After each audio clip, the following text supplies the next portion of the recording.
Tu viens sponsoriser notre... Donc c'est parti pour Devoxx France 2012, première édition. Donc nous allons vous présenter quelques claquettes sur Devoxx et sur DevOps à Devoxx. Bienvenue à tout le monde. Nous sommes les 5 mercenaires. Donc on vous propose une petite route vers DevOps.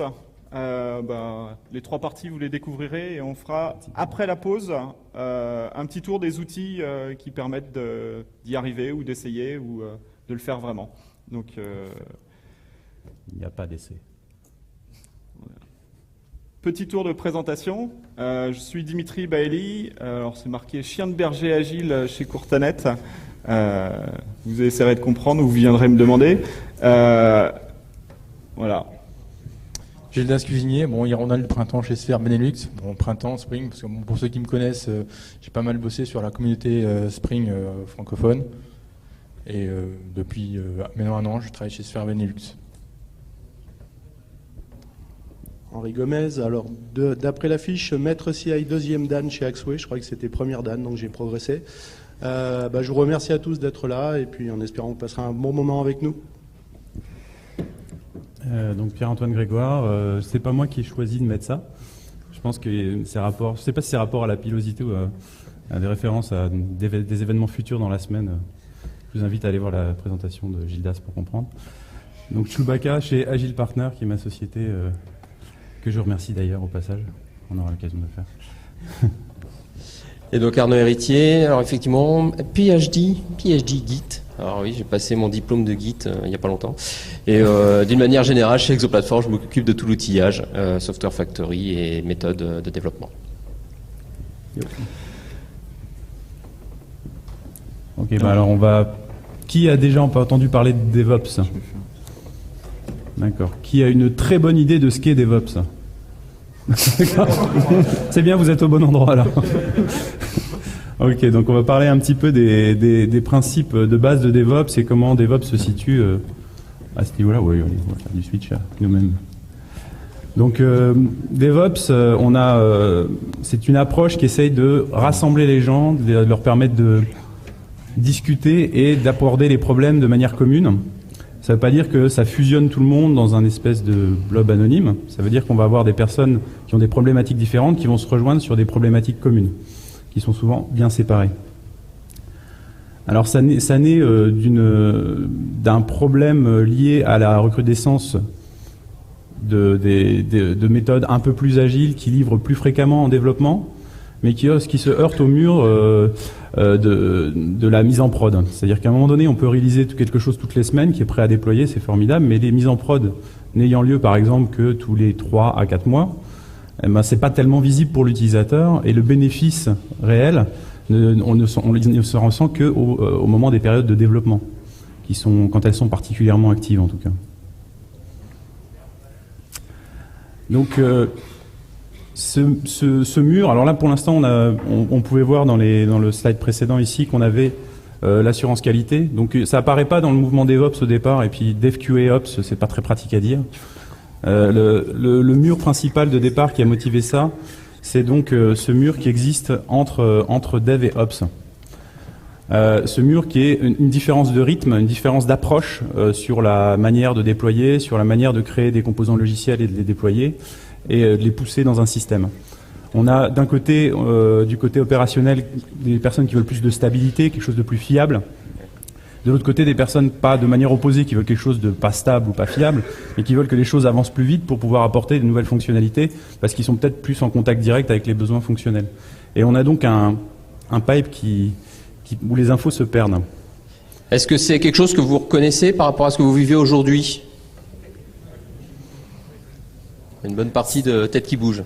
C'est un mur ou une porte qui est fermée et qui peut s'ouvrir de temps en temps? La réponse est dans la question.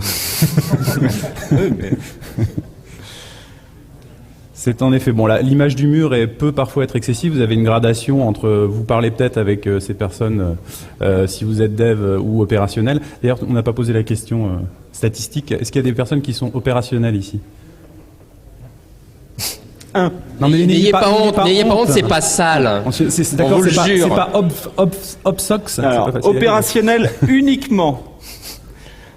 Développement uniquement. Autre Voilà. ou NSP. Les 2 casquettes. Est-ce qu'il y a des gens qui ont 2 casquettes? Voilà. Voilà, il y en a quand même. Est-ce que les 2 casquettes communiquent bien entre elles ou est-ce qu'il y a un mur à l'intérieur? Et surtout, est-ce que vous avez les 2 casquettes légitimement ou on vous a donné un mot de passe? Alors, Donc c'est un petit peu la question. Et la question qui se pose en fait, c'est que ce dialogue existe, mais ce dialogue il existe souvent de cette manière-là. C'est-à-dire qu'on produit quelque chose, on balance, c'est plus spécialement mon problème. Et on va dire que là on est dans un mode réception, mais le paquet il peut repasser dans l'autre sens. C'est-à-dire qu'au moment où il va y avoir un problème, le paquet va repasser dans l'autre sens et votre truc là il marche pas. une petite semaine après. Manque de contexte, on a perdu les logs, le dump de la JVM, enfin bon, ce genre de joie. Donc on manque un petit peu d'infos. Sur ce slide-là, vous pouvez remplacer les boîtes par une patate chaude. Ou tout objet incommodant. La problématique qu'il y a aussi, c'est qu'il n'y a pas seulement ce passage de paquet, il y a que les outils, l'outillage n'est pas commun, est très différent parce que les approches, les domaines techniques sont très différents.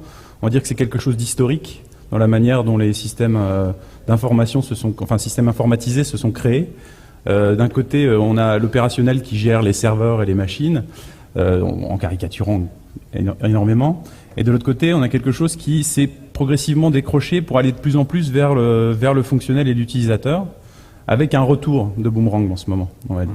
C'est pour ça que même si vous avez les 2 casquettes, les outils que vous utilisez ne sont pas forcément communicants les uns avec les autres. Donc ce mur existe même si vous avez les 2 casquettes. Je pense que c'est donc, clairement... il y a beaucoup de schizophrènes dans la salle. Donc ce que ça illustre est un petit peu plus large que juste les devs et les ops en fait. C'est que la problématique qu'il y a et ce qu'il faudrait atteindre, on va dire que c'est la flèche qui est en haut, c'est que c'est qu'on a aussi tout ce qui est, on va dire métier, qui peut être marketing, utilisateur, fonctionnel, qui a aussi un mur qui est le mur, on va dire, des spécifications ou de la manière de les transmettre et ensuite de les implémenter. Et donc on voit qu'on a quelque chose de très saccadé avec une boucle de feedback qui n'est pas forcément évidente, avec des outils, des approches, des cultures différentes, voire parfois très très différentes suivant les domaines dans lesquels vous êtes. Si vous produisez du logiciel, on va dire que tout le monde peut être dans la même barque si en tant qu'éditeur logiciel.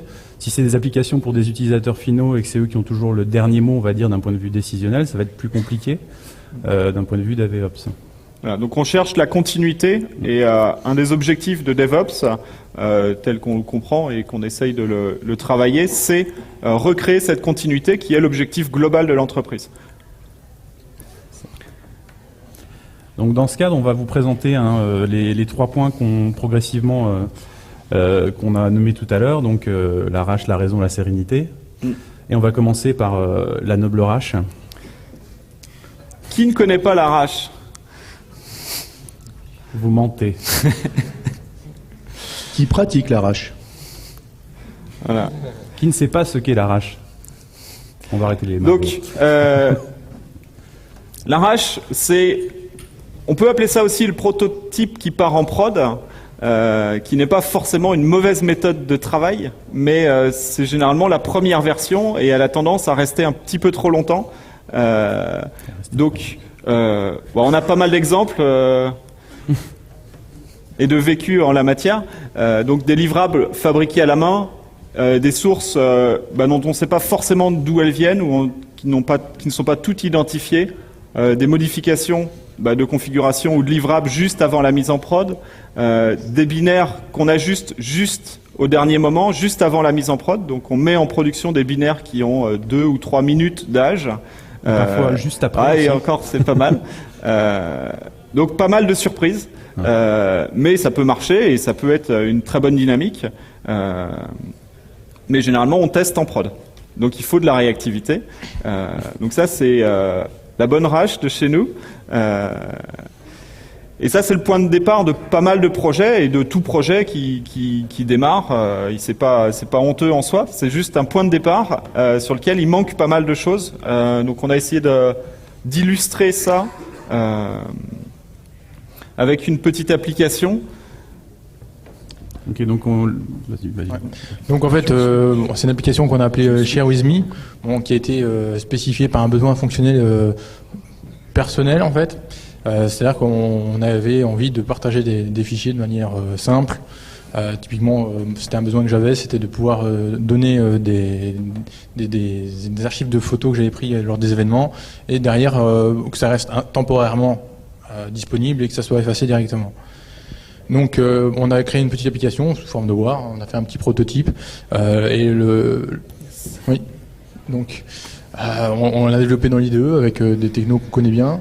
Et dans un premier temps, on s'est pas embarrassé de techno hyper sophistiqués et compagnie. On a stocké simplement les fichiers que les utilisateurs allaient uploader sur un système de fichiers. Et le serveur, c'est un Tomcat sur notre machine de dev dans un premier temps, et on a testé comme ça. Sachant que cette version n'existe pas. C'est une illustration. Mais dans le principe, c'est vraiment la rage dans le sens où cette flèche avec le mail, c'est le mail qui est envoyé avec le livrable à le mettre en production. Et l'IDE écrit sur le serveur, l'IDE écrit sur le système de fichiers, et on n'a pas de système de gestion de code source. Parce que bon, pour l'instant, on n'en a pas besoin, on n'est qu'un ou deux là. On n'a pas su faire. On, c'est indéfini, c'est pas nous. Donc on va pas parler de la rage pendant une heure. Juste, il y a quelques petites odeurs ou signaux qui doivent vous faire dire qu'on est bien en mode la rage. Quand vous entendez « ça marche chez moi », il y a un petit signe là. Qui a déjà entendu ça? Bon, alors la vidéo montre pas la salle, hein, mais Il y a plein de mains. voilà. Jusqu'ici tout va bien. Celui-là est un peu pernicieux, c'est qu'on pense que ça va aller, ça va aller. Tout le monde est assez confiant. On n'a pas vraiment testé, mais bon, les petits tests qu'on a fait, ça a l'air de marcher, donc on se dit que c'est bon. On ne voit pas de problème, c'est normal. On les a pas vraiment cherchés. Il n'y en a pas. Voilà. Il y a aussi le concept de gPsine le jour de la mise en prod. Ah oui, non, mais ce jour-là, je pourrais pas être là.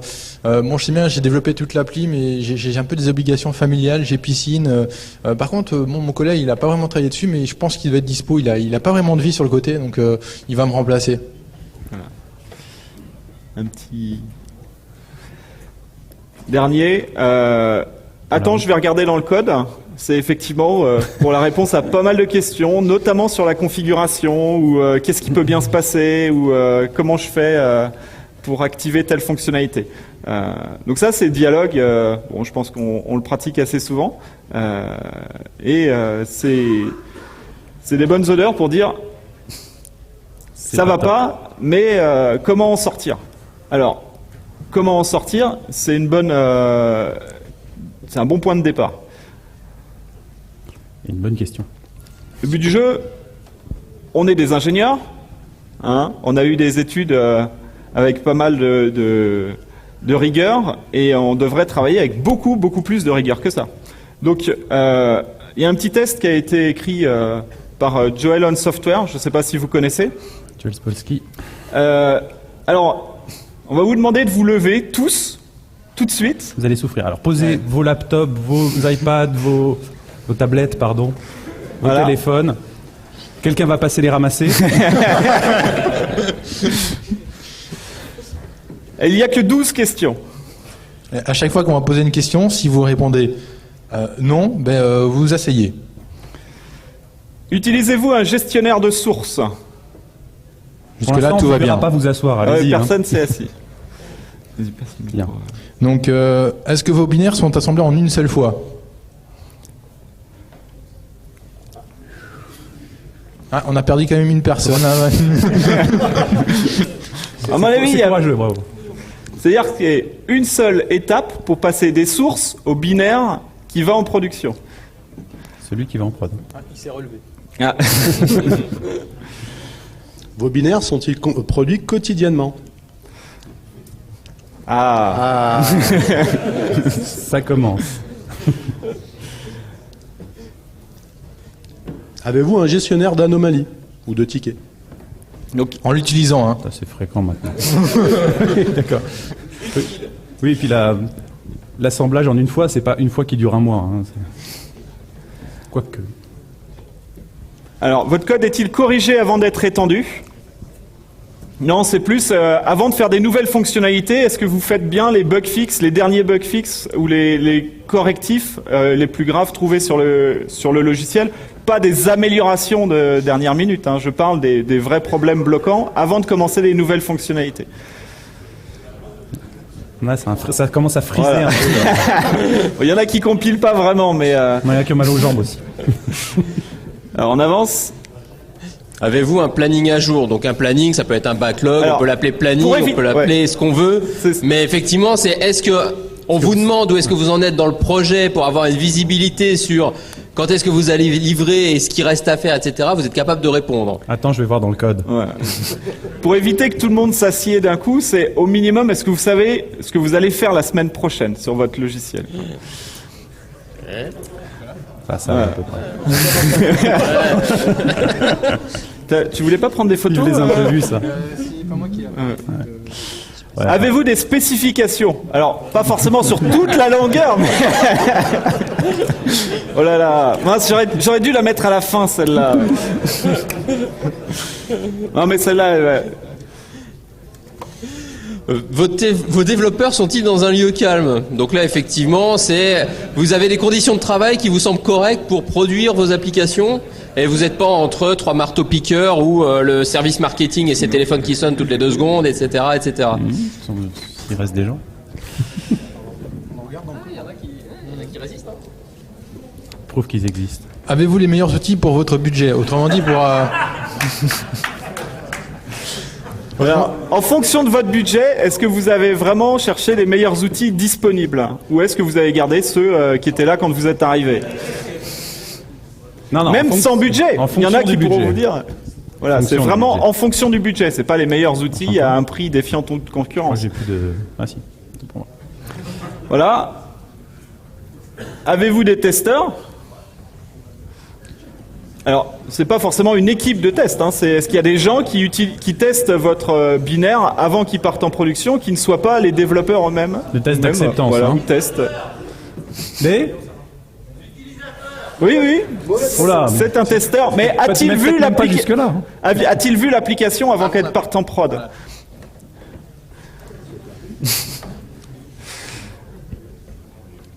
Est-ce que vos recrues écrivent-ils du code lors de l'entretien d'embauche? Autrement dit, est-ce que vous faites juste des quiz techniques ou est-ce que vous les faites vraiment écrire du code Oh. pour les évaluer? Voilà. Parce que si vous n'avez jamais vu le code produit par les gens que vous embauchez, quelques surprises peuvent arriver. À noter que jusqu'ici, il reste 3 personnes. Alors, ça recouvre un peu les testeurs. Y a-t-il une démonstration à la fin des cycles de développement aux demandeurs et aux utilisateurs avant de partir en production? Voilà. Bah, très bien. 3 personnes. On peut applaudir, on peut applaudir. vous avez gagné un chapeau que Voilà. vous pourrez venir collecter à la fin de la présentation. Alors, j'espère que vous avez compté vos points. Si vous avez moins de 10, quelqu'un, donc Joël Osofter a dit, là, vous avez vraiment des sérieux problèmes. Mais vraiment des sérieux problèmes.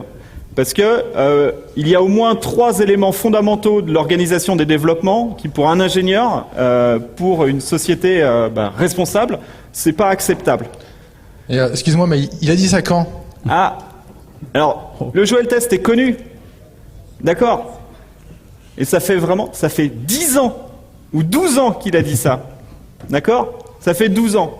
Donc, la raison, on a passé un peu de temps là-dessus, mais c'est vraiment pour dire que ça fait 12 ans qu'on sait ce qu'il faut faire. Ça fait 12 ans que des gens essayent de donner des outils, de l'organisation. Donc, il n'y a pas de raison de ne pas y arriver. Donc, on a essayé de passer des petits principes sur des binaires qu'on sait refabriquer, des sources identifiées. Des livrables, des livrables fréquents. Donc, dans l'idée de livrable fréquent, l'intégration continue en elle-même garantit pas du livrable fréquent. Le livrable fréquent, ça induit un changement de la manière de travailler aussi. C'est-à-dire que c'est pas juste avoir quelque chose qui mouline derrière et qui plante tout le temps, c'est qu'il faut amener une démarche où on vérifie la qualité, où on vérifie ce genre de choses, quoi. Oui, non, le but, c'est effectivement, c'est d'avoir cette qualité qui est vérifiée au continu et d'avoir toutes les étapes qui soient automatisées pour la vérifier. Voilà, des livrables utilisables dès que possible et pas dire attendez, je vous les fabrique et les renvoyer une semaine après. Donc bon, là on n'insiste pas trop sur la raison, mais il y a toutes ces bonnes raisons qui sont là depuis ces bonnes pratiques qui sont là depuis un moment à tous les niveaux. Donc à notre niveau, on est passé à la V1. Nous sommes passés à la V1, donc on était en version 0.1 avant. Donc la version Bêta, quoi. bêta, à la trash, à la rash, à tout ce que vous voulez. Donc là, on a essayé de structurer un peu plus les choses dans cette version-là. Avec, Au lieu de passer par un build dans IDE, de générer le war par là, bon, on est passé sur un vrai système de build, hein, on est passé sur Maven. là, on n'a pas le choix, on se fait taper. Hein. C'est sponsorisé. Et bon, derrière, on a mis d'intégration continue et un repository d'artefacts qui est Nexus. On n'avait pas beaucoup de budget, hein. Donc on a pris les outils gratuits disponibles qui justifient un budget à peu près nul. Voilà. Et en même temps, on a un peu fait évoluer l'application au niveau de technique aussi, dans le sens où bon, le file system c'était bien dans un premier temps, mais stocker des fichiers sur le file system, bon, c'est un peu has-been, c'est un peu difficile à gérer correctement. Et donc on est passé sur un truc NoSQL, le MongoDB, pour stocker des documents dans une base de données documents. Et bon, le Tomcat, bon, c'est nous qui l'avons installé en prod, quoi. C'est-à-dire avant, on avait le Tomcat que sur notre machine, et là, c'est un Tomcat qui est installé manuellement par les ops sur la machine de prod, et qu'ils ont fait ça à la main, quoi. Et ce qu'il faut bien comprendre, c'est qu'entre-temps, en fait, on avait la problématique des métadonnées sur le file system qui étaient stockées à côté des fichiers. Bon, ça va quand on a à les récupérer une par une, mais quand on commence à vouloir faire les premiers requirements qui sont arrivés, c'était les premières fonctionnalités demandées, premières spécifications qui sont arrivées, demander à ce qu'on ait du requêtage là-dessus, c'est-à-dire pouvoir sélectionner les 10 derniers documents, des choses de ce genre-là. Bon, sur le file system, c'est pas idéal. C'était déjà pas une très bonne solution de départ, donc il a fallu migrer vers quelque chose d'exploitable. Voilà, donc logiquement, on a fait toutes les choses que la raison ordonne, mais il reste quand même pas mal de gros soucis. Donc en fait, ce qu'on voit, le premier point qu'on voit, c'est que la mise en production reste un événement rare. Si on résume, dans la raison, on est arrivé à une chaîne de continuous intégration complète. Autrement dit, ça veut dire que le cycle agile de développement arrive à produire assez régulièrement et qu'après il y a une rupture brutale puisqu'il faut effectivement déployer la production des développeurs manuellement. Donc quelque part, il y a une cassure. Donc ça va dire que c'est vraiment la première partie. Vous entendrez beaucoup parler dans les présentations DevOps ou même sur les sites qui parlaient traditionnellement de continuous intégration. Il y a un paradigme qui est en train d'arriver qui parle de plus en plus de continuous deployment. Autrement dit, c'est très bien de délivrer 15 versions dans la journée. Si elles ne sont pas posées sur un serveur de manière aussi automatique que possible, pour les équipes de test ou sur des sites de pré-prod, voire en production pour les plus extrêmes, ça veut dire que vous avez produit 15 versions de développement et personne ne va s'en servir. Donc le principe, c'est faire en sorte que si les années précédentes, c'était sur la partie continuous intégration pour s'assurer qu'effectivement on produise très vite du logiciel, maintenant c'est de s'assurer aussi qu'une fois qu'il est produit, il part rapidement sur des sites où il va pouvoir être testé en grandeur nature et sans rupture et sans cassure suite à des opérations manuelles. Ce qu'on a, pour embrayer sur ça, le fait est qu'on a en fait des événements dramatiques de mise en production et l'intégration continue règle pas ça. C'est les pics qu'on voyait dans un des premiers graphes qu'on vous a montré, ces pics de mise en production très larges par rapport au cycle de développement. Donc ça, c'est des événements qui sont pas anodins et qui sont du coup un grand cérémonial pour tout le monde de tous les côtés. On prépare le paquet, on l'emballe bien, on l'envoie de l'autre côté, il casse, on en renvoie un autre. Bon, c'est ça l'idée. Et justement, c'est une bonne question pour vous. C'est quoi un paquet qui peut partir en production? Est-ce qu'un jar peut partir en production? Est-ce qu'un zip peut partir en production? Donc, globalement, qu'est-ce que vous donnez à vos équipes de prod pour les mettre en place? Voilà. Des WAR? Là, c'est vous qui devez répondre. Alors, on va faire simple. Un document de 55 pages. Voilà, c'est ça. Un WAR avec une documentation d'installation. Non, le document, le WAR, il est sérialisé dedans. C'est le dernier, Donc, c'est les annexes. ça, c'est pas inintéressant. On va juste lister en termes de livrables que vous donnez à vos équipes d'exploitation. Donc là, quelque part, je me fais le porte-parole des 3 courageux qui ont osé lever la main tout à l'heure en début de séance. Est-ce que vous leur donnez avec une documentation de mise en production? Levez la main, ceux qui le font. On va partir du principe que les autres le font pas. Donc ça veut dire qu'il y a à peu près la moitié des personnes dans cette salle qui disent « prends ça » et qui attendent que la personne de l'équipe de prod revienne les voir pour savoir comment on l'opère. Des scripts? C'est très bien. C'est un bon début. Autre question, quand vous donnez des documentations, des documents de mise en production, la taille moyenne des documents, c'est de combien de pages? On va de 0 à 50, levez la main. Et d'une mise en prod à l'autre, est-ce que vous faites un copier-coller de documents sans vraiment le relire et juste modifier certaines parties qui vous intéressent? Est-ce que, comme souvent, vous comprenez pas la moitié des informations qui sont à remplir dans le document? Voilà. Ça rigole, donc il y en a plein qui n'ont pas levé la main, mais ils y sont plus confrontés, mais ils l'ont été. Oui. Donc là-dessus, on fait ce qu'on nous a dit, mais ça suffit pas pour que l'application aille en production de la bonne façon jusqu'au bout, ou attendu par les ops ou par le client final, ce qu'on a vu dans le schéma avec les grands pics, c'est-à-dire que l'utilisateur final ne voit l'application qu'une fois de temps en temps, et malgré tous les bons conseils qu'on a eus et qu'on a essayé d'appliquer, ça suffit pas. Peut-être un peu vite. Donc, en fait, juste un élément sur le slide précédent, c'est qu'en fait, il y a quelque chose qui est mentionné ici, qui est quand il y a des problèmes qui arrivent, on est encore dans un mode où chacun va investiguer le problème dans son mode. C'est-à-dire que les opérationnels vont essayer de trouver où est le problème dans l'infrastructure, vont aller regarder les logs, vont voir des stack traces, vont dire oh ça, on prend pas. On envoie un mail avec le bout de log qui prend la moitié de la stack trace mais la moitié qu'il faut pas et dit j'ai vu ça, ça doit être un problème. Bon bah voilà, donc après on s'ensuit un dialogue, j'imagine, interminable. Qui a ce genre de dialogue par mail ou par système de ticket, hein. Voire par téléphone même, aussi, on va dire parfois. un bon tiers de la salle, ou par quelque autre moyen, enfin, je veux dire. C'est pas quelque chose de structuré, et on a encore ce mur entre les deux, et la responsabilité, le risque, en fait, le processus qui est le déploiement d'une application depuis le besoin jusqu'à la mise en prod est pas partagé par tout le monde. C'est encore une fois toujours un passage de paquet par au-dessus des murs.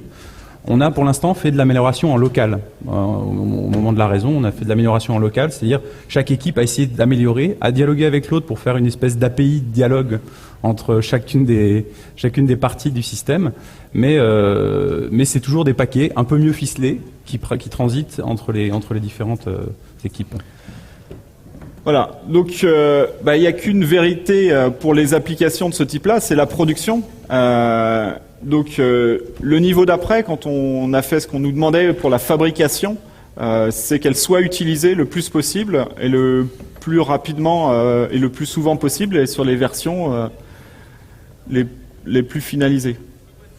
Donc on rappelle là le schéma, c'est l'objectif final, c'est vraiment de traverser les différents murs pour que l'application en production parte en production le plus rapidement possible, le plus souvent possible, pour pouvoir s'améliorer le plus souvent possible. Et s'améliorer, c'est pas qu'au niveau du développement qu'on rajoute des fonctionnalités, il faut qu'elles soient utilisées. Donc c'est là où on a besoin d'outils, c'est là où on a besoin de pratiques, de nouvelles pratiques, et qu'on n'a pas forcément les conseils et les accompagnements pour aller jusqu'au bout de la chaîne qui est la mise en production. Donc là, c'est le nouveau challenge qui s'ouvre après l'amélioration des développements. C'est vraiment l'utilisation sur toute la chaîne et jusqu'au bout. Tant que c'est pas en production, la fonctionnalité, elle ne rapporte rien. Et donc là, on entendra parler de mots pompeux comme time to market, comme retour sur investissement, de ce genre de choses. Donc il y a le besoin de l'utilisateur qui va vouloir maintenant des fonctionnalités de plus en plus rapidement et de plus en plus rapidement en production. Le côté livraison de la nouvelle version de l'appli dans 2 ans, alors ça arrive encore, hein, je ne vais pas dire le contraire, mais le besoin d'utilisateur, c'est plus qui par ailleurs utilise d'autres outils type Facebook, type Twitter, c'est d'avoir les choses arriver graduellement et que l'amélioration continue de son livrable. Donc voilà, on est avec des objectifs nouveaux sur tout le cycle. Donc c'est un cycle court, mais sur toute la longueur, jusqu'à la mise en production. Donc ça, il y a maintenant, avec l'ère web, il y a de plus en plus d'entreprises qui pratiquent ces cycles courts et qui font des retours d'expérience qui paraissent un peu extraterrestres pour certaines personnes comme nous en développement d'applications d'entreprises. Mais il y a des sites web, pour pas parler d'Instagram, qui ont eu une croissance et un nombre d'utilisateurs énorme en quelques temps. Ah mince, je voulais pas en parler. Mais voilà, il y a quelques belles leçons d'utilisation et d'amélioration des applications en production. Donc il doit y avoir des solutions quelque part. Pas à l'abri. Donc voilà, quelques points par rapport aux objectifs, aux nouveaux objectifs, quoi. Je sais pas. Donc sur ce slide, qui dans la salle a déjà la question en interne? Est-ce que c'est des points qu'on vous a demandé à adresser cette année ou dans les années à venir, enfin ou l'année prochaine? Est-ce que c'est quelque chose que vous sentez? Donc j'imagine qu'il y a une majorité de personnes qui sont, s'ils sont à Devoxx, et qui sont un peu en avance de phase. Donc est-ce que c'est ce que vous percevez des demandes à venir, ou est-ce que c'est clairement pour vous, ça vous paraît encore irréalisable? Alors irréalisable, levez la main. Ouais, c'est pas binaire comme question. Objectif à 2 ans. Objectif à 5 ans. À la fin de l'année. Déjà plus un objectif, c'est fait. Hier. Par curiosité, est-ce qu'il y a des personnes qui travaillent sur des sites web publics à haut trafic, en fait? J'imagine que vous y êtes plus particulièrement confrontés, plus ou moins. Sinon, inquiétez-vous. Non, ça viendra forcément plus vite que. Mais je veux dire, le bénéfice est pas uniquement, c'est souvent l'illustration, et on vient d'en parler, est faite avec des pratiques DevOps, parce que c'est de là que c'est venu, la problématique de virtualisation, de livraison très rapide, de patching très rapide, et de ferme de centaines, voire de centaines de milliers de serveurs. C'est venu de Google, de LinkedIn, de Facebook, de Twitter, et ainsi de suite, quoi. Donc ça paraît irréaliste, seulement les pratiques qui sont derrière, elles sont de plus en plus importantes parce que la virtualisation, elle vient dans les systèmes d'information d'entreprise. Et qui dit virtualisation dit N serveurs plus ou moins anonymisés, automatisés, avec des outils de monitoring plus ou moins complexes. Donc c'est des approches au déploiement qui sont totalement différentes qu'un gros serveur avec 50 processeurs où il y avait un administrateur qui avait le mot de passe et il n'y avait que lui qui mettait en prod et son backup. Il y a un point, gestion complète de la configuration, les sources, la conf et l'OS. Est-ce que ça parle à quelqu'un?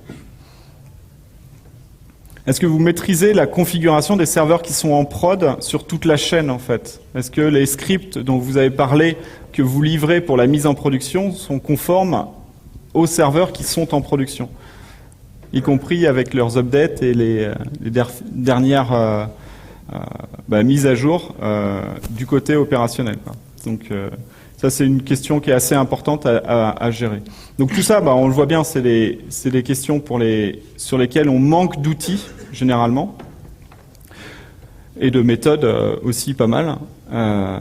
Donc toutes les réponses n'existent pas encore. Pas mal de gens ont des bonnes pratiques, essayent de donner des retours sur leurs expériences, de demander et de participer à la construction d'outils. Donc ça, c'est les outils qu'on va présenter en deuxième partie. Là, je pense qu'on va faire une démonstration des développements qui ont été faits dans la petite équipe sur l'application. Donc, il y a plusieurs parties. Oui, il y en a. Juste une chose sur le passage dans le passage de la rage à la raison. En fait, on a j'ai perdu le fil. En fait, on a fait une transition qui est donc locale, qui est culturelle, mais qui s'est pas étendue plus loin. Et en fait, ce qu'il faut pas sous-estimer dans la suite, c'est pas seulement. Alors, on va présenter des outils, des pratiques, parce que après tout, c'est une conférence de dev aussi, donc on va montrer un peu des choses, un peu de viande entre guillemets. Mais il y a quelque chose de culturel et d'organisationnel qu'il faut pas sous-estimer. C'est évident qu'à un moment donné, il y a ce mur-là qui va arriver, c'est que même avec la meilleure volonté du monde, même si vous connaissez quelqu'un de l'autre côté qui est prêt à démarrer la démarche, à un moment donné, il va falloir en référer à quelqu'un qui prendra la décision de dire non, c'est bien comme c'est. Non, il y a trop de risques à faire ce genre de pratique. Non, moi je veux qu'il y ait telle norme de qualité entre le passage d'un côté à l'autre, donc on va pas changer les choses. Donc il y a un travail à faire là-dessus. Là, ce qu'on va illustrer, c'est quelque chose qui est quasiment le résultat, entre guillemets, donc dans l'application en tout cas, ou dans les développements qu'on a pratiqués. Et forcément, dans la structure qu'on a, on va pas dire qu'on a de gros conflits d'intérêts de management, de politique, entre guillemets, là-dessus. C'est des choses qui se mettent beaucoup dans le chemin. Donc c'est un travail qui peut être de longue haleine, c'est pour ça que la mise en place à la fin de l'année, c'est si déjà ces étapes-là ont été préparées ou pré-mâchées. Si vous comptez mettre ça en place, il faut déjà commencer par mettre en place l'amélioration locale et améliorer le dialogue. Et à ce sujet, en fait, on a vu une évolution dans les entreprises liées aux méthodes agiles, où effectivement, petit à petit, l'agile était d'abord rentré dans les équipes de dev. On a voulu faire, bien sûr, mettre dedans le métier. Aujourd'hui, on voit les entreprises, aujourd'hui, c'est le métier qui est demandeur des méthodes agiles pour justement avoir une meilleure proximité avec les équipes de dev, améliorer justement le feedback, le travail et la collaboration à ce niveau-là. Et c'est vrai qu'aujourd'hui, donc, il reste ce dernier mur qui, lui, par contre, est beaucoup plus compliqué à faire bouger, celui des ops, et qui ne pourra bouger demain que si, pareil, on arrive à trouver les leviers dans les entreprises pour justifier la mise en place de cette réorganisation qui demande à avoir un ensemble cohérent de gens sur toute la chaîne de développement de l'application, mais donc avec un grand D, depuis sa spécification jusqu'à sa mise en production, et qui puisse derrière donc donner le résultat escompté. Donc on est vraiment là où aujourd'hui on sait que l'agile a réussi à faire un peu émietter certains murs dans certaines entreprises. Ça existe, ça arrive, ça commence. Et là on commence un autre sujet qui est pour que demain on arrive aussi à faire descendre, à casser le mur avec les ops. Dans la descente de ce mur, en fait, il y a un facteur important. Quand on disait aussi qu'il y avait ce problème de culture, c'est que ce qui fait bouger les gens, c'est le fait que quand on a fait l'amélioration locale et que de tous les points, on s'attend à de la qualité et on produit de la qualité, ça fait bouger les lignes. C'est-à-dire que les gens sont plus frileux. Quand ils disent oui d'accord, si on dit nous on a fait une pratique agile dans le principe, en fait c'est juste qu'on livre plus vite mais on a moins de qualité, c'est de la fausse agilité on va dire, ou même quelque autre pratique, c'est tant qu'on n'a pas amené cette qualité qui fait que les gens disent oui maintenant on a des livrables fiables, on a un dashboard qui montre les différences de qualité des livrables. Là on a quelque chose qu'on peut montrer, alors ça a peut-être un effet juste tableau de bord, on peut même le figer. Mais il y a des métriques, il y a des choses vérifiables, les gens se sentent plus confiants, et puis à un moment on dit ça serait bien que les ops viennent directement chercher les livrables dans notre outil d'intégration continue, qu'on soit pas en mode push, mais que ce soit eux qui viennent chercher en pool les livrables quand ils veulent mettre en prod, et nous on les met en continue là-dedans. Il y a une approche qui du coup est plus facile à justifier, parce qu'il y a peu de travail à faire d'un côté comme de l'autre, parce que la qualité est garantie. Voilà. Donc là, par rapport à la présentation, on va passer pas mal de temps à vous présenter ce qui a été fait, l'outillage qu'on a, le résultat. Après la pause, on présentera les outils, des retours d'expérience et des outils qu'on utilise ou qui permettent de commencer à mettre en place DevOps et des pratiques qu'on recommande. Et aussi, donc après la pause, on fera aussi un mode un peu plus interactif. C'est-à-dire, si vous avez des questions, vous voulez qu'on creuse certains points, n'hésitez pas. C'est un mode université aussi. Voilà. C'est pas un lab, on va pas vous faire venir tous sur la scène avec les laptops, mais vous pourrez, en tout cas, vous nous poser des questions, on pourra creuser les sujets. Je plante peut-être le décor rapidement donc les différents éléments qu'on a intégrés dans cette approche, donc dans cette application cible maintenant. On a atteint, on va dire, une plus grande sérénité. On va vers ce dont tu parlais tout à l'heure, c'est-à-dire le continuous deployment. Et pour ça, donc, on a, en tout cas, d'un point de vue applicatif, on a une application qui est un petit peu plus modulaire, avec une partie assembly qui produit déjà quelque chose qui est consommable par le côté Ops. Et l'application est déjà prélivrée avec différents profils de configuration. Voilà.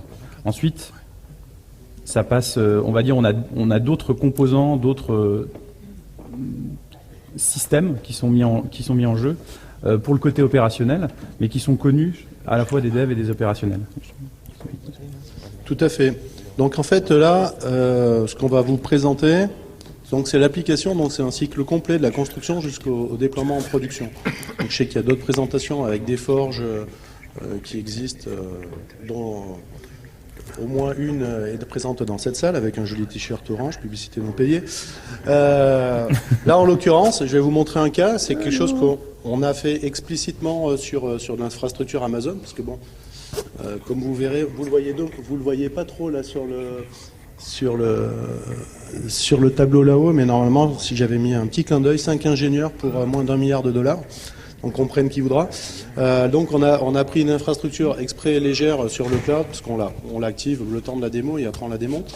L'intérêt là-dedans, il faut surtout bien voir que cette approche-là, c'est pas une approche qui peut fonctionner qu'en mode cloud. On a utilisé une infrastructure cloud parce que le rapport qualité-prix pour notre besoin était le plus intéressant, mais c'est clairement une approche qui s'utilise, qui peut parfaitement s'utiliser en interne. C'est aussi surtout parce que c'était difficile pour nous de venir avec notre rack de serveur. C'est vrai aussi, à nos âges, on fait attention. Donc, un des points, on parlera d'outillage plus tard, mais un des points les plus importants dans l'outillage, c'est Jenkins. Il y avait une conférence hier, Jenkins.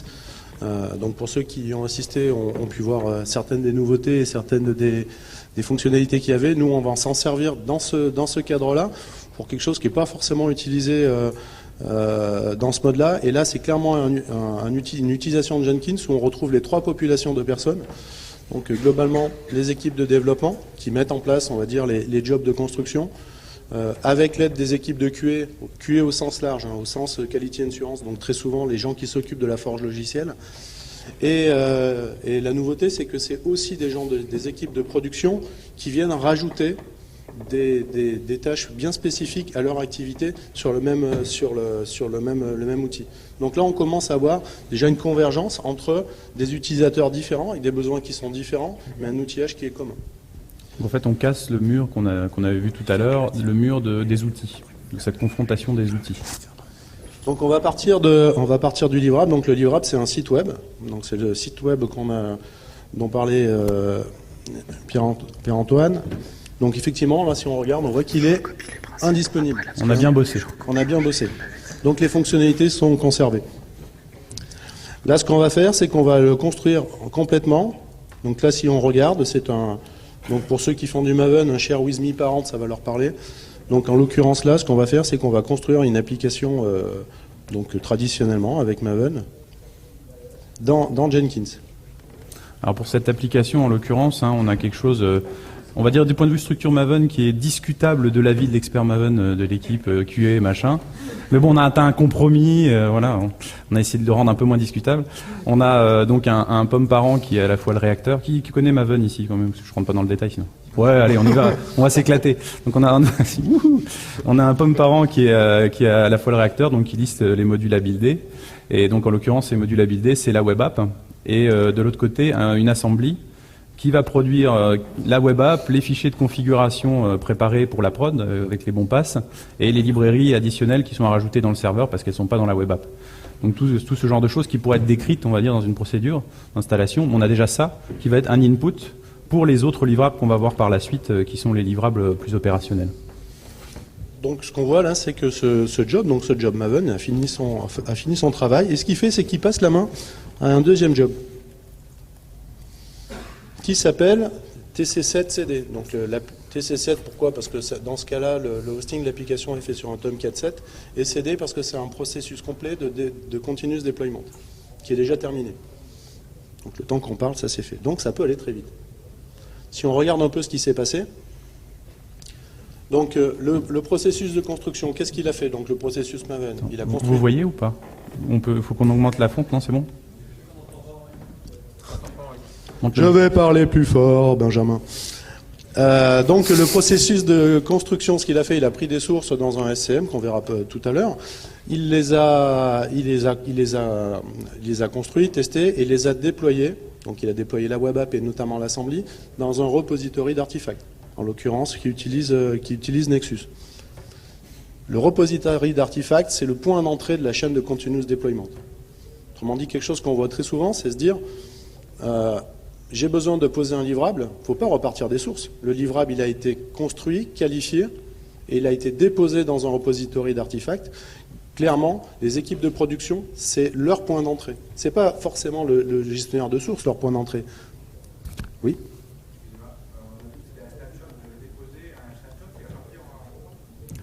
Oui, Là- parce qu'on est en... Là, en l'occurrence, on est en continuous deployment. Donc, en fait, la notion de prod, donc on pousse à l'extrême, entre guillemets, hein, on met direct en prod, en partant du principe qu'il y a de la QA quand même en amont, en aval, qu'on commit pas sans ça, et que de toute manière, le premier package, encore une fois, c'est une démonstration, on n'a pas fait le temps de la préparation de ça, on n'a pas fait un développement de 3 ans, hein, mais en l'occurrence, le premier package, entre guillemets, qui trigger le suivant, a ces tests de QA inclus, c'est-à-dire qu'on ne pousse pas quelque chose sans qu'il y ait passé des tests de QA, automatisés aussi. Donc ça, on est dans le cas extrême. Ça peut très bien être une prod cachée. Hein. Quand on dit passer en prod, là on a mis une URL publique. On peut très bien avoir une autre URL qui est la prod cachée accessible à quelques utilisateurs ou sur un VN particulier.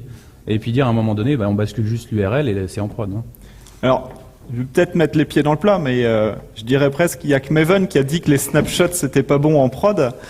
Mais la continuité et cette notion d'événement, du release, du tag, de je fabrique le binaire final une fois de temps en temps, c'est quelque chose qui est difficile. Donc je vois de plus en plus de binaires, snapshot au sens Maven, qui partent en production. Mais les binaires, ils sont assemblés, reproductibles, on a exactement le numéro de révision, on a les sources, on sait d'où ils viennent.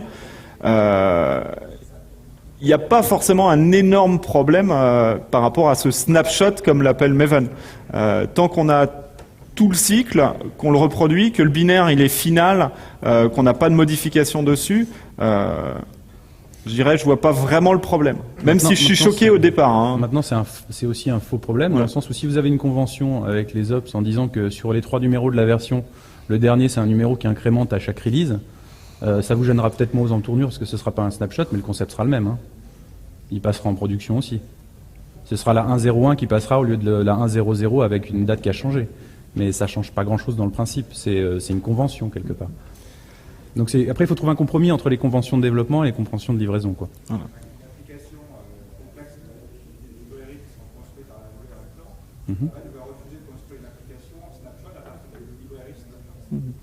Ce que j'ai dit, c'est Maven qui refuse. Non, mais je sais. Ça dépend. Pardon. Ça dépend comment on règle, on va dire, la qualité. Voilà. C'est pas du tout forcé qu'on puisse pas builder à partir de snapshot. C'est des règles. Hein. Ouais. Voilà. Et en plus, il y a ça. Ah oui, ce qui est livré, c'est pas des tirés snapshot. Hein. Ce sont quand ça passe d'un Nexus, en effet, c'est timestampé. Mais ça reste un snapshot, hein, c'est ce qu'on appelle un snapshot. C'est juste qu'il n'y a pas un snapshot unique qui change à chaque fois qu'on le remplace en local. Quand on fait MVN install en local, c'est le snapshot qui est remplacé. Quand on fait un deploy, il y a un nouveau snapshot. Après, dans les outils comme Nexus, Artifactory, les outils de gestion, on peut dire je veux gérer les snapshots comme un seul snapshot. Du coup, on fausse un peu ce principe de déploiement avec un timestamp. Ou alors, on peut lui dire je veux jamais qu'il y ait de -snapshot. Donc, il y a des moyens de régler ces policies. Il faut trouver les bons réglages pour que les ops retrouvent leur bille derrière. Un des points importants, après, je dirais que c'est moins le fait que ça s'appelle snapshot ou autre, c'est la traçabilité. Moi, j'ai toujours ces contraintes, c'est que quand on me demande de poser quelque chose, casser le mur. Qu'il soit timestampé, snapshot ou release, moi, je veux avoir la garantie que je peux reconstruire tout cet écosystème à tout moment, pour que ça soit de l'analyse d'incidents, de l'analyse a posteriori, se dire, OK, globalement, les binaires qui ont été donnés pour construire une application, est-ce que je peux retrouver les sources et reconstruire l'application à l'identique à tout moment, et que ça soit sur une période courte ou même sur une période très longue, donc de manière à vérifier ou à contrôler qu'il y a eu des problèmes, ou tout simplement savoir qu'est-ce qui réellement a été déposé. Après, la problématique de snapshot, c'est une vraie problématique. La problématique de snapshot avec Maven, on pourrait penser que maintenant, idéalement, il faudrait faire, c'est quelque chose qu'on me dit notamment pas mal dans ma compagnie, c'est de faire ce qu'on appelle des internal releases régulières, plutôt que le snapshot, une internal release. Il faut savoir que ça a un impact non négligeable pour vos équipes de dev, parce que si on passe par exemple d'une 1.01 à une 1.02, et ainsi de suite, 3 ou 4 fois par sprint, ça veut dire que les petits camarades de jeu, ils sont obligés de toute façon de changer globalement, les consommateurs des modules sont obligés de changer leur référence. Ça peut devenir très très vite compliqué. Et là, on va vous demander, notamment si vous êtes dans les chaînes CI, de fournir des outils pour quelque part injecter cette référence suite à la décision du team leader. Donc c'est pour ça, quelque part, le snapshot, c'est le moyen le moins pire quand on veut justement éviter de rajouter de la contrainte et de la charge aux équipes de développement. Parce que sinon, quelque part, on va aller limite très vite dans le continuous deployment. Par contre, on va ralentir la continuous intégration parce que les gens ils vont se dire, tiens, on imagine une appli 50 modules, il y a 3 releases de chaque module à chaque sprint. On voit tout de suite la problématique que c'est, ne serait-ce que pour réconcilier tout ça, quoi. Tout de suite la problématique que c'est.